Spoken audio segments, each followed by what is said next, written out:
Hello, fellow Unreal Engine enthusiast. In this video, you're going to learn how to add radial force to a projectile so you can destroy destructible objects or destructible meshes. So let's go ahead and take a look at it. So normally, if you ever start with the first-person template, you may shoot these rigid bodies and that have simulation on them, which is pretty cool. But at some point, you're probably going to discover destructible meshes, which are totally cool. So, for instance, if you right-click on this mesh and you go find in browser, you'll find the mesh. If you right-click on so like if you take a look at this, see how it says static mesh? Any static mesh you have, you can right-click on it and do create destructible mesh, which is really cool. They actually have Apex. NVIDIA Apex has other tools that make it even more advanced because you can have two depths right here. So, so if you click fracture mesh, just go ahead and click that. You see how it explodes, and this is pretty simplistic. You can get more into it, like adding impact damage, like when you run into it, then it'll blow apart. Or fall apart, and then you can also, the cell count is actually how many places. You see how many places it breaks, so it's going to break into 25 chunks basically.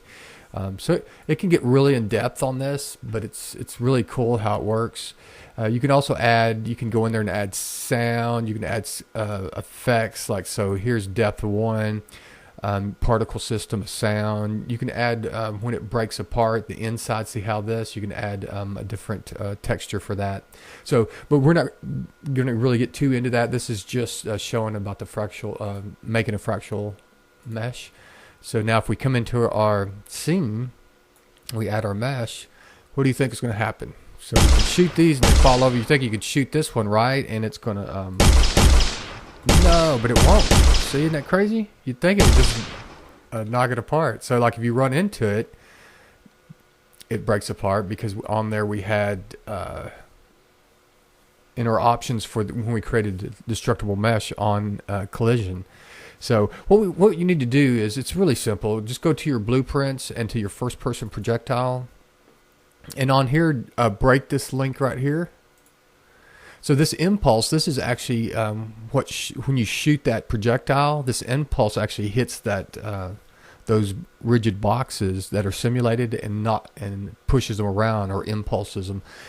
So what you're gonna have to do is add a radial force in order to break apart that destructible mesh. So just click on up here, click add component, and if you scroll down, you'll see down here this physics, and we want radial force. Really easy.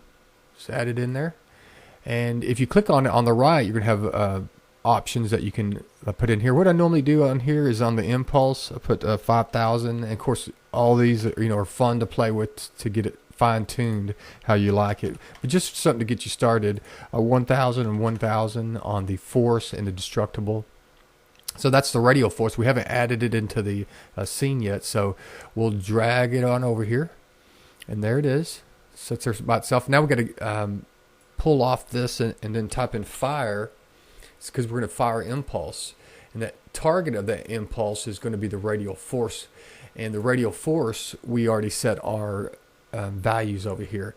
So then we just put it in line, so it's going to on hit, it's going to fire some radial force with the values that we'd set, and then once it knocks off that radial force, it's going to go over here and then add the impulse just as normal. So we're going to go ahead and compile that. Click saves.